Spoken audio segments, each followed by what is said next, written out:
everybody. Welcome to another episode of Living Solutions with Lady Sunshine and Stephanie. Lady Sunshine is on vacation this week, so it's just me. But I'm happy to have two wonderful guests that have been very long friends of mine who are very interesting because they're doing a lot of stuff with Reiki and also with channeling. And these are two amazing solutions that you can do in your life. Either hiring a practitioner like them or developing the skills yourself. So we're going to talk to them and just find out more about them. Welcome, ladies. Hi. Hi, thank you so much for having us. Thank you for having us on. It's nice to be here. Absolutely. I'm going to put the there we go. So we're in gallery view. So why don't you introduce yourselves a little bit? I mean, Helen, I've known you since Maria was a baby. I think you were a baby, right? I think I was like, yeah, pretty much a baby. Yeah, you were like maybe 4. Child. 11 or 12. Yeah. We don't want to date ourselves. Anyway. I know, seriously. Yeah. So, no, my name's Helen, and I am the mother of this lovely little lady, Maria, and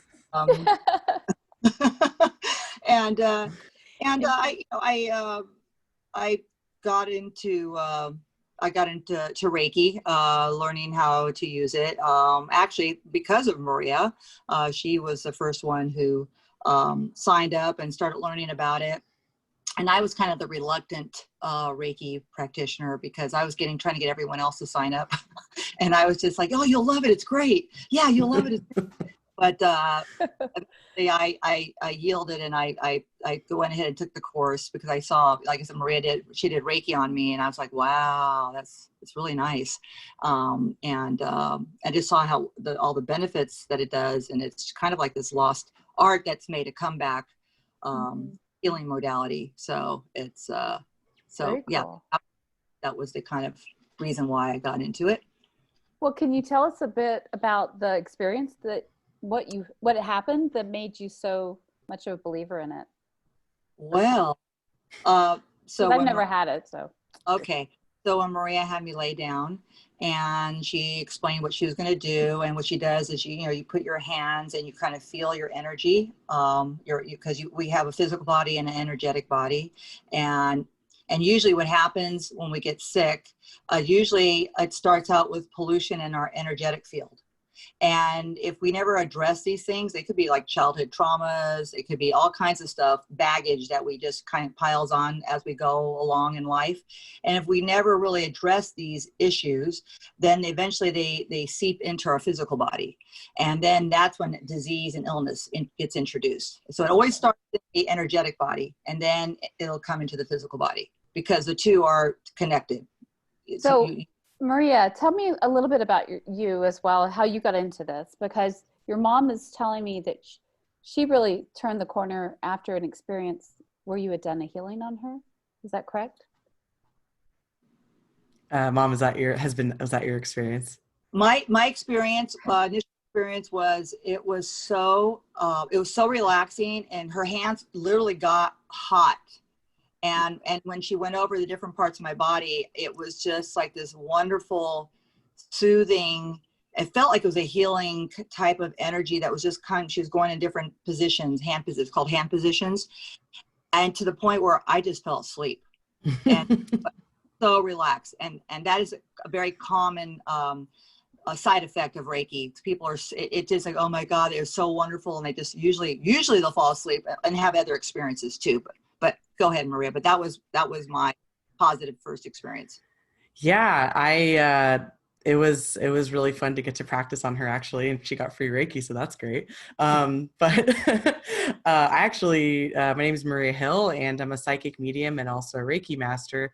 And I actually came upon Reiki because I was doing a tarot reading for myself, just to kind of check in and see, like, what should I do? And I got this one card that really fascinated me, and I asked my guides to show me more, and they actually showed a vision of me like laying my hands over people and healing them, and they're like, you have to do this. And I was like, well, what is that? So I looked up like hands-on healing and I found Reiki, and they were like, yes, that's it. So I went right away and just blazed through, like just did all the Reiki levels, and immediately like realized I had found something really special. And that's when I was like, Mom, you need to, like, I got to try this on you. You're going to love it. And it's become a practice of mine ever since. And how long ago was that? How many years? It's like 2016, I think. Okay. Around there. Yeah. Yours was earlier. A little earlier. Mine was later, 2016. Yeah. Yeah. Around that time. And when you say master, can you talk about like, what does that mean? That sounds very mystical. Like, yeah, I mean, we think of master in like, martial arts and shamanistic terms and stuff. But it really is just to describe a certain level that you've reached. So, you go through trainings through different levels, and master is like the master teacher is kind of like the final level. And you can stay at like level 1 or 2 for a while if you want, and then take your time moving up the levels. And then eventually, if you feel called to, you can always move up to being a master teacher, which means you can use these special set of symbols and that are considered master symbols, that are kind of a combination of the other symbols you've learned along the way. So you get to use these kind of powerful symbols.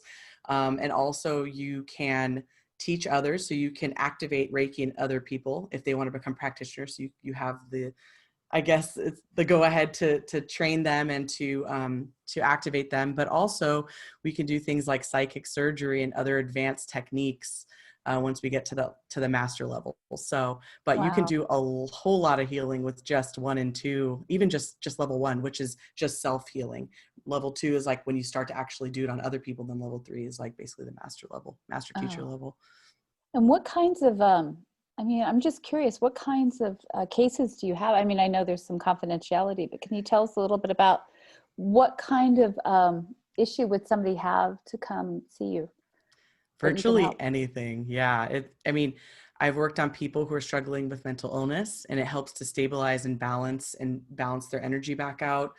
Of course, it's not touted as a cure or a replacement for medical treatment or anything like that, or therapy, but it's a nice complement. So if you have injuries, physical injuries in your body, if you're having things like digestive issues or brain fog or mysterious ailments, it can help. We can kind of actually see the blockages when we're sensing through your body and your aura.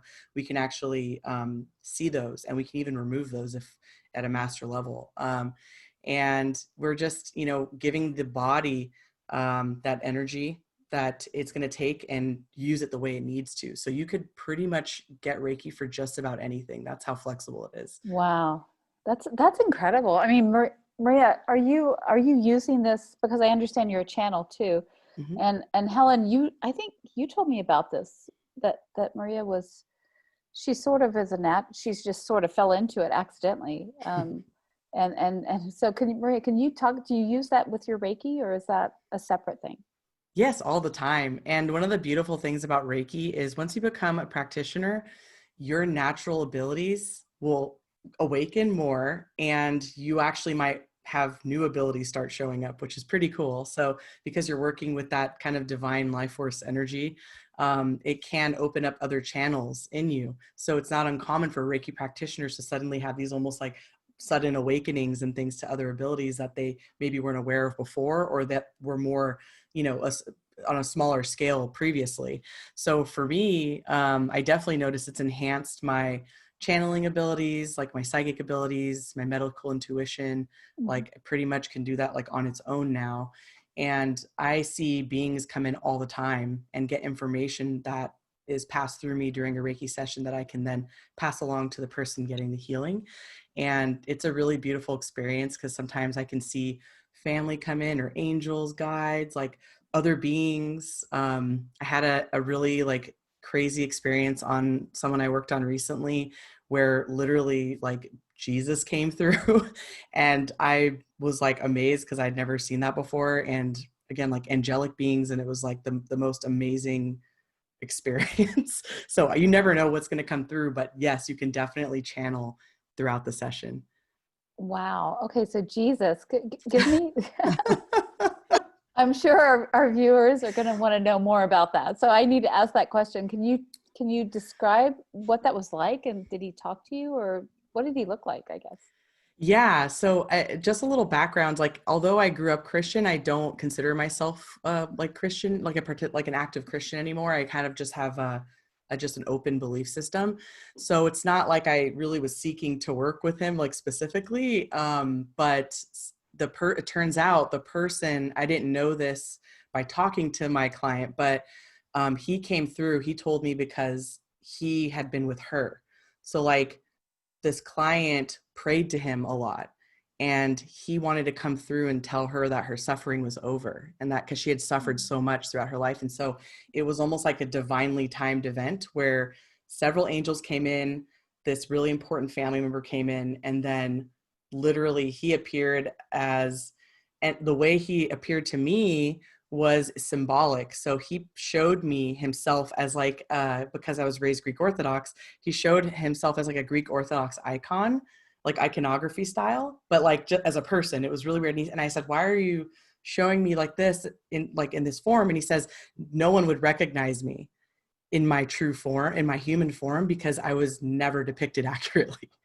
So he wanted me to know it was him. So he gave me that very distinctive image so I wouldn't get confused and be like, who is this man? Like, I feel this immense energy, but who are you? You know? So it was like an immediate recognition, and it was like a full blown, like almost like a religious experience where like I was trying not to cry, and I felt all this energy come around me and through me to my client. And then after the session, I cried for like 30 minutes straight, like sobbing, because it was just the most intense, beautiful energy. And like, I couldn't process it because it was unlike anything I had ever experienced. So that was really beautiful to see that, you know, he came through for someone who needed him. And it doesn't matter who you are, like there's several other beings like ascended masters that can come in if, you know, you need that. So it's not like a class thing or a religious dedication thing. Yeah, like so.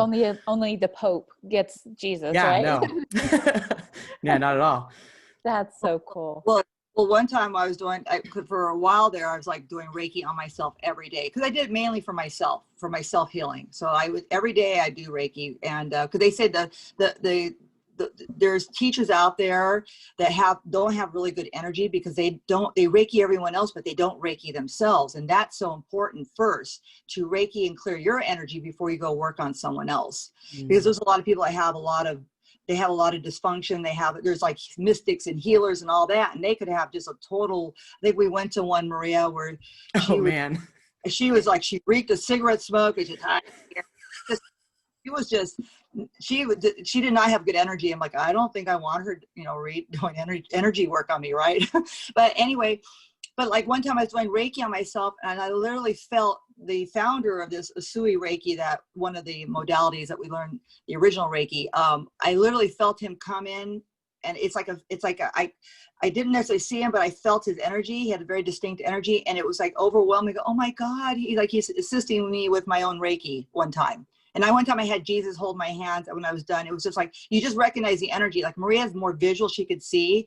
I could see it more in like an energy, like it's a very distinct, each individual has a very distinct energy signature that you pick up. It's kind of hard to explain, but yeah. So like you would maybe not see them, but you feel that's Jesus, or you feel Right. that's Right. like Yeah, Mother you Teresa. feel it, and you see an image, like a brief image, like it's like validating what you're feeling. Okay. Yeah. So, That's cool. And so where are you also seeing clients as well, Helen, or is that something you I have worked family. I've worked on quite a bit of family, and it's been pretty amazing. The people I've worked on, they've all pretty much had profound life. They had life changes for the better. They came in, and we warned them, you know, your life's going to change for the better. You know, I mean, we warned them, you want your life to improve, because like, maybe you like the way things are. We don't want to mess it up, but it's been pretty profound especially when everyone has a different experience. And most common, a lot of people are very relaxed, they'll fall asleep, but while they're asleep, I've had different people say they see beautiful colors, geometric shapes. They see loved ones come in. They see energy. Someone told me it's all, just, our energy intermingling. It's just, one person said they normally have apnea and they need a sleep machine. And she was just like surprised that she could lay on her back and not need a machine. Like it was like an hour, and she was like, she's done that. Every time she's done that, it blows her mind that she doesn't have any problems with breathing, for example. Wow. And they always talk about, it's like, oh my gosh, it feels so beautiful. And and especially if you're going over certain parts, like maybe they have some issue with their knees, or maybe their heart chakra area is blocked, or it's an energy. It moves your energy, because a lot of times we end up with stagnant energy, and we don't realize it. And that's another reason why people get sick. So it really moves, and the energy goes where it needs. It's intelligence. So you just can't go Reiki someone who doesn't want Reiki. Right. You have to they say, yes, I'd like to have it. So the body of the client and the practitioner, that we're actually conduits. So we don't manufacture the Reiki. We are just a conduit from a universal life force, if you want to call that. And every culture around the world has their own name for it. Okay.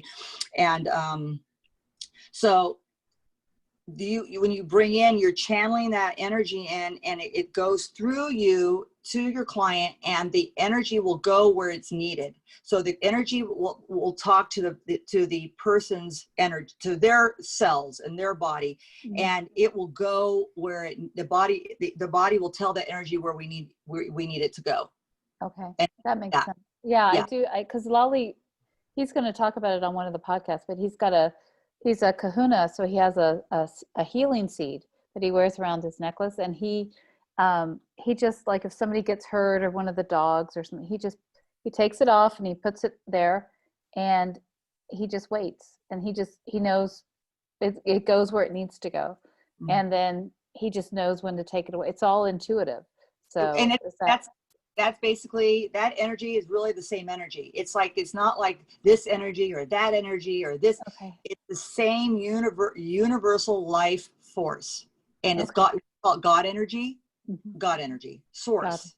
All that, whatever was from so it's the same. It's not, but every culture has a name for it, like chi, prana. There's different names for the same energy. Healing, it's divine healing energy. That's what it is. That's so interesting. Maria, have you heard of a podcaster named Charlie Freak? He does a lot of talks about the third eye, opening up the third ventricle, and how you can that's what being born again is all about, and that he believes that, like, sort of healing is sort of something we all have. We all have the ability to be ageless, to live forever, to regenerate our bodies. It's like it was forgotten or something. Is that sort of what you think too? Yes. I haven't heard of him, but I will look into that. I always love hearing other people's awesome perspectives on this stuff, because it's amazing how people can just have a slight different perspective on it, and we can learn so much in those spaces in between. But yes, we have forgotten our own power. Like, people forget, we've forgotten that as humans, we are entitled to have healing abilities, psychic abilities. And children, that's why they're so magnificent. Before they start getting, like, fully indoctrinated in, like, life and survival and expectations, we see that little bit of magic in them. And it feels like around the age of 4 is when they start to begin to, to get ingrained into this kind of very 3D reality we live in order to function.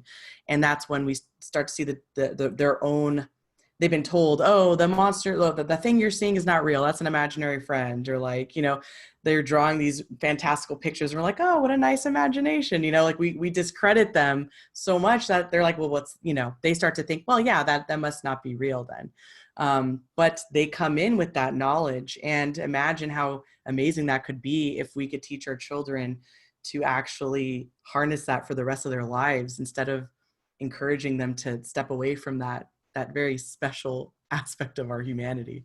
Yeah. Well, there was go ahead, Helen. I was just going to add to that.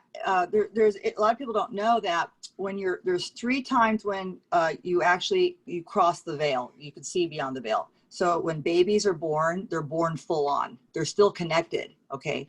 And at around about 5, by the time they're 5, it starts solidifying and they become like kind of more in the 3D realm. And the next time a person is, they get cross the veil, near death experience. The 3rd time is before you die. You cross, the veil opens and you see.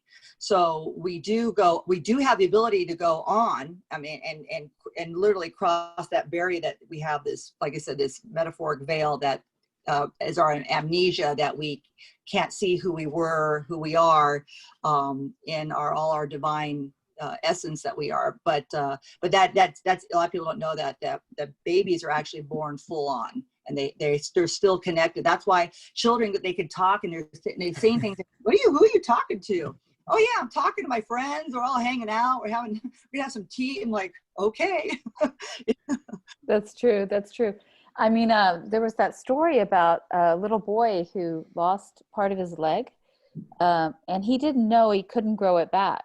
So he actually grew back his leg, and nobody could quite figure out, like, how did this little boy do this? But in the way he was raised, he just never doubted that was just normal. You lose it, you grow it back, kind of like lizards in their tails.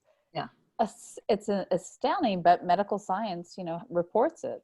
So with Reiki, then what you're doing is, it sounds like you're helping them to heal themselves, letting them use their bodies. Like everything's within them. You're just helping sort of turn it on or something, like a car engine they forgot how to use. Like a facilitator. We're just facilitating, and we're just concentrating the energy and putting it into them for them to use as their body needs. Well, when we become Reiki masters, it's called an attunement. So, and that's another Reiki master does the attunement. And it's like tuning, and really the word attunement, it's like tuning into a specific frequency that once we get attuned to that, it's always open. It's like, it's a clear connection. And that's the best way to, what an attunement is. So that's what Reiki masters, what we go through learning. And then once we're ready to be attuned, another Reiki master can do the attunement. Just like if we wanted to, we could also attune other individuals to become, Reiki practitioners. Okay, that makes sense. So attunement, and then once you're attuned, then you can work on other people. That's how it works? Okay. Mm-hmm. And then you can work on yourself as well, Maria, right? So Absolutely. How much of your time is spent working on yourself? I mean, I guess a lot of people who just do stage 1 they just do that, right? They just mm-hmm.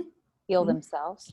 So yeah. So for example, some people will just get an attunement. Let's say they're in long-term hospital care and they have a condition that's very long-term. A Reiki master can come and attune them to just level 1 so that they can just heal themselves while they're in the hospital, for example. And there's been remarkable cases of people just recovering when they were supposed to be terminal, or when there was no hope, basically. And daily doing those Reiki, you can do it as much as you want. And as practitioners, we're encouraged to do that on ourselves, because again, as my mom mentioned, that the clearer we are and the more we're dealing with our shadows in a productive way, then the more we have, the better healers we can become, and the more we can teach others that they can also do that. And so yeah, you can spend as much time as you want in each level. And, we're supposed to be doing Reiki on ourselves basically daily. Not always feasible, but it is recommended. Well, how long does it take to do Reiki? Because I've never had it. So does it take an hour, 15 minutes? It's like a meditation, or? It's typically like a standard session's about 45 minutes. However, I've definitely done like micro sessions where like someone's like, oh God, I pulled my back. And I'm like, boomer. And, I just do a quick little like 5-minute thing. And they're like, oh, wow, thanks. So you can do spot Reiki. I've seen people do that, where you sit in a massage chair and they'll just do a little spot Reiki. You can do Reiki on just like an injured site, so you just, like when I sprained my ankle really bad, I think it would have been way worse if I hadn't immediately started doing Reiki on it while I was waiting for my friend to get me. bad injury. I had a Mhm. few bad injuries, and I think Reiki really allowed it not to be as bad. Because right away I was like raking big time. I thought my leg, and so you know. So, but Yeah. yeah. So you're saying it does help. It's like a bruise. If you rub it really fast, as soon as you do it, it doesn't get as bad. Well, You well, didn't. Yeah.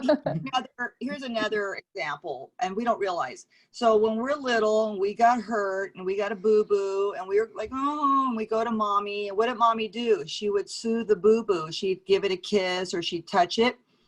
And that's Reiki. That's really Reiki. That is energy that's being connected to the two people there. Or if you hurt yourself and you put your hand on it and it feels better, you ever notice that? That is our energy. Each one of us has. We don't realize it. We're using our life force energy, but we're so disconnected because we're so outside of ourselves. We're not within. There's no work within. We're, like they say, we're like, left brain. Everything's just very analytical. We're not in our right brain enough, our right side, that is where the empathy and the psychic and healing and all the arts and everything's on that side. And that's where we really need to be spending more time in and relearn. We have to basically relearn what we've lost, because other cultures, they don't have a grocery stores, they don't have pharmacies, they have to learn to rely on the land, and there was this relationship that people had with the land and with nature, and and it's been lost. It's a lost art that was passed down, traditions passed down from generation to generation, because so That's a really good point. That's a great point, actually. And it kind of leads into the next question I have for you, because we're looking at the world right now and it's so crazy. There's so much, we hear about children being trafficked, right? And women and these writing, I saw a picture of someone who caught his legs on fire yesterday, accidentally. And you think that is somebody's child, regardless of how you feel about him for destroying, and just being an anarchist. At the end of the day, for good or bad, that is somebody's baby, and he's suffering, so my heart broke about that. And because I feel like the world is in so much pain. The whole world needs Reiki. It's like we all need healing. Is there a way that people watching this can send energy out to other people? Or can you talk a little bit about that? How you do it? Hey, Marie, why don't you go ahead? Why don't you, since you deal with a lot of outside people, I haven't really dealt with outside people. I just family or friends, but Maria's dealt with like strangers. So I can give you an answer, but Maria, what is your experience dealing? Yeah, please, Maria, go first, and then Helen, if you have any ideas.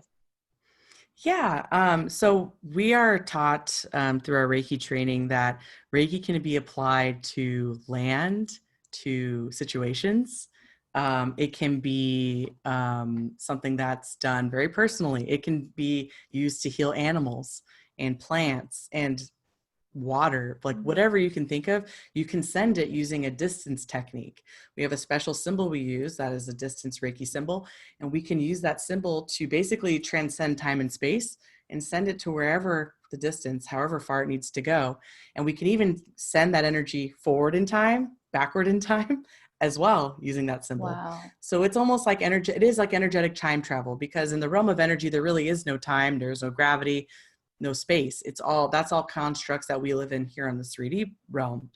So yes, you can apply. So let's say, people are concerned about what's going on. They can send healing Reiki energy to everyone to hopefully find a resolution, peace, etc. And people do get together, like mass amount of Reiki practitioners can get together and focus in their energy together and send a massive amount of Reiki anywhere.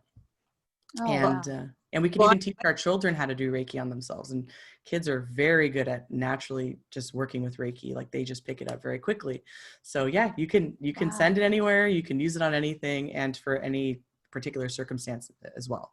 What I do, usually with my own Reiki sessions, I there's a thing I do is like I send healing energy to Gaia. I call it Earth Gaia, and we do this whole thing where we're taking the Reiki in, and then I'm sending this energy that's leaving my body now because I'm having good, and then replacing it and taking the old energy, sending it down to Gaia for Mother Earth to transmute it, and it goes back up to heaven, up, the ethers and it comes back down, and it's really, there's a toroidal field, or the infinite, the eight. It was the infinite sign, and we're all a field. So it's kind of like that, and we don't realize that everything has a field, and we all everything has a field, and Mother Earth has a field. So I'm constantly sending healing, loving energy to heal Mother Earth daily. And so, but yeah, we can put healing energy to anything, even money. Mm-hmm. Does that actually can that bring prosperity to you by doing money healing? Oh, it can. Okay. Tell me about that. But I'm sure our Mom, have you, did you want to dive into a little bit about that? Well, you know what? This also has to do, you can heal things, but also it has to do with attention, intention, and it has to do with present tense. So you could sit here and say, oh, I hope I have money. I want to have money. And you put healing energy, but then you have to also be careful how you ask for it. Everything's got to be present tense. So you say, I have abundance. I have healing. Like in Reiki, we have a thing, it's called Just for Today. And we say this mantra, for example, just for today, I will not get angry. Just for today, I will not worry. Just for today, I will count my many blessings. Just for today, I will work honestly. And just for today, I will be kind to all living creatures. It's so simple, but so profound. Let me tell you, I will be kind to all living creatures. That's a real interesting one, because you see yourself changing, and we're talking even ants. I mean, it used to be, gotta get rid of ants. We got to kill the ants. Now it's, oh, that poor little, got to save it. My husband now saves little insects in the house, and he's like, I can't believe I'm doing this, Helen. Everyone changes. It really transforms. It transforms the way you think. And it's a way of being, and it's a mindset. And when you combine that all together, the magic happens. It's beautiful. Is there a danger to doing Reiki? Can you open yourself up? There's a lot of darkness in the world right now. Is there a danger to people doing this at all? I mean, if it's energy, how do you protect yourself, I guess? Well, like anything, it's important. If it's important for us to set boundaries in our physical day-to-day life, but it's also important to set energetic boundaries as well as practitioners. With Reiki, the beautiful thing about it is it's such a very pure, divine energy that it's not really fun for darker beings to play. It's like, it would be too much for them. It would be painful to get like near poison. Something like, it's just, and that's something that scares a lot of people when they try to learn about psychic abilities, healing, whatever, is what about the dark things, and it's all about resonance. So if you're not in the same resonance as that dark thing, it's just, you're not matching up to even see that, or for it to even be in your reality. So by working on ourselves and being aware of our shadows and working with those and working through those with Reiki or however else, it does raise our vibration. And it's a lot harder for anything, dark to come near us. And doesn't mean that if you have unresolved issues, you're just going to start attracting dark things. Mm-hmm. It's more about your intention. Do you want to work in the light? If so, that's what you're going to attract when you do your spiritual practices. So that's the important thing to remember in any spiritual practice is boundaries and intention. And Mom, how about you? Yeah. And it's also, before every session, we do put that, go out of our way to put that intention. This is for the highest good. It's always, you put that intention, divine source energy for the highest good. You don't just sit here, okay, and just, I'm turning on now, but no, you got to set, you're like, all right, you got to set. Clap on. Set the intention. And really, it's just, and you are coming from a place of a higher frequency, a higher vibration.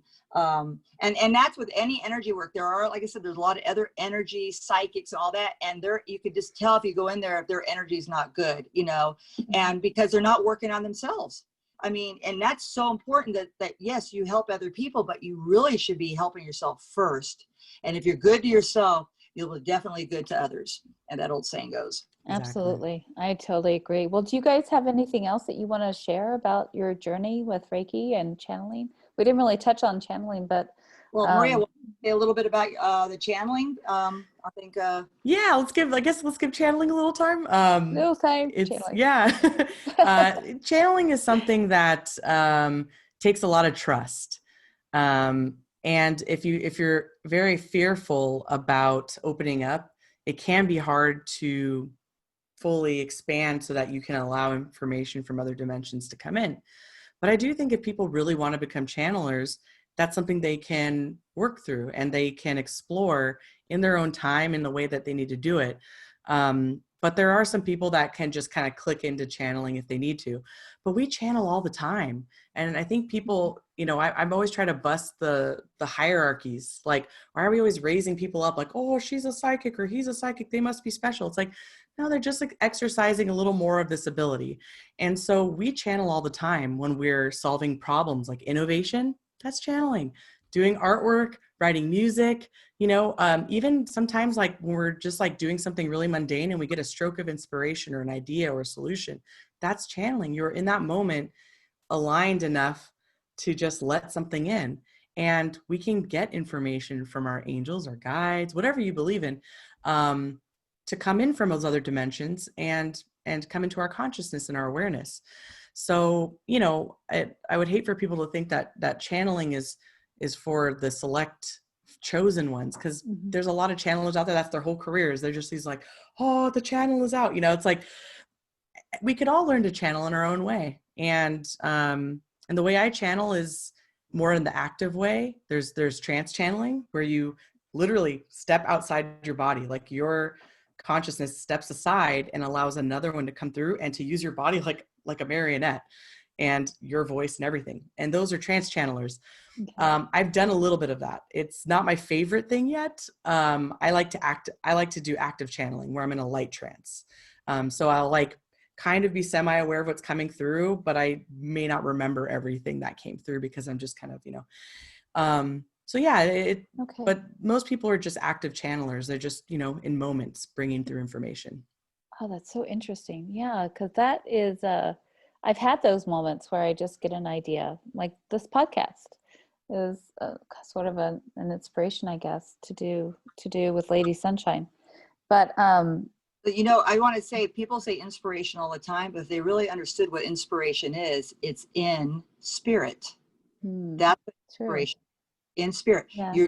That is what's coming in the right side. That is the creative juices. That is the innovation. That is the aha moments. That is all that is channeling, you know, and people just don't realize there's more people channeling than realize that they're channeling, you know, because there's been a negative connotation, unfortunately, through different, you know, cultures and religions and all that. And they just have this taboo, and it's like, you know, woo-hoo, and it's, you know, all negative stuff. And then it keeps people in fear, and then people become afraid, and then they, you know, it keeps them away from something that could be really beautiful and healing for each one of us, you know, and making the world. Absolutely. I mean, that's the thing. I mean, in a way, religions have sort of put a barrier between all religions, you know, because they don't believe in experientially experiencing God, or right. So it's like you have to talk to the priest, or you have to pray to, you know, Jesus, and he'll send it to them. He'll pass it on. We're taught that everything's outside of us, and here that's the problem. In order to get to there, you need to go there first, and you got to talk, because they know the secret way to get into the secret room or secret person. So it's like, so no, we have a direct connection. We need to learn that we actually have a direct connection to God, you know, itself. We are all divine, and I think we just have to learn that we're not less than, and the joy and everything is outside of us, our happiness, everything that is, we've been taught that everything is always outside of you. But no, everything actually is the opposite. Everything starts within you. And when you go within truly, then you'll see the magic. And that's really where the universe resides, is within you, each one of us. It's beautiful. That's absolutely beautiful. Well, we're running out of time, and I appreciate you guys on a Sunday night doing this with me. So I don't want to take up too much more of your time on your long weekend. But it's been really great. I mean, there's so much information here, and we could talk about so much of this, and maybe if we're lucky enough, we'll have you guys able to join us again, and we can do this more and go into different pieces of it. But before we sign off, is there anything, Maria, or do you have anything that you want to share with us, or how can somebody reach you if they wanted to work with you? Sure. Yeah. So I have a business partner named Trang, and we run a metaphysical online business called the Happy Healing Shop. And we offer Reiki healings, psychic readings, tarot readings, mediumship, etc. And so we have a website. So if you wanted to ever book a session with us, like, we do offer that, but it's important for people to choose a practitioner that they resonate with. So luckily Reiki can be done online or over the phone even. And so, I would encourage people to Google and see, what practitioner they really resonate with. But I think it's actually fairly easy to find one. So yeah, that's kind of my little. And it's called the Happy Healing Shop. Okay, I'm gonna put a link as I edit this. I'll put the link below so people can they also email you if they have questions to that? Yes. We actually have several. We have a Facebook where we kind of have a group called the Happy Healers, so people can join, and it's an interactive community of people who can discuss ideas in a safe environment. We also have Instagram, TikTok, and as well. And yeah, you can always shoot us an email at thehappyhealingshop@gmail.com and ask any questions that come up. Okay, that's good. I'm sure you're booked all the time. I hear from your mom, you have long days. Been busier lately, and I feel very blessed. Yeah, it's wonderful. There's so much need right now too, especially now that I have a better understanding of what this is. I don't know how I went so long without knowing what it was. To be honest, I feel kind of stupid that I didn't know, because nobody ever said this is Reiki. I've heard hands-on healing, I've heard that, but nobody ever said, oh, Reiki. It sounded so exotic, so, so removed from my mundane life. But that's so true. Yeah. If you think about it, I mean, really, Jesus was doing Reiki. He was putting hands on people and healing them. And so he was a full, very powerful, master healer, but that's really what he was doing. He was taking the universal life force and healing people. So people, are learning about it, but they don't realize what it is because they compartmentalize things, but yeah, that's what Jesus did. Jesus was a healer. Yeah.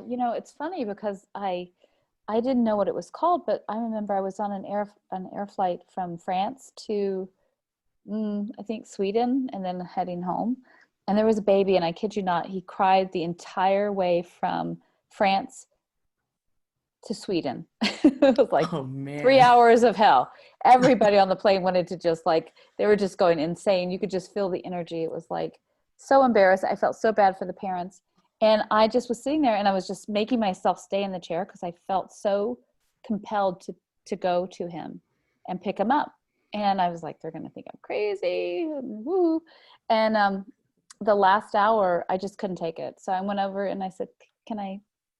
And they almost threw him at me. I was like, okay. I was like, okay, I got the baby.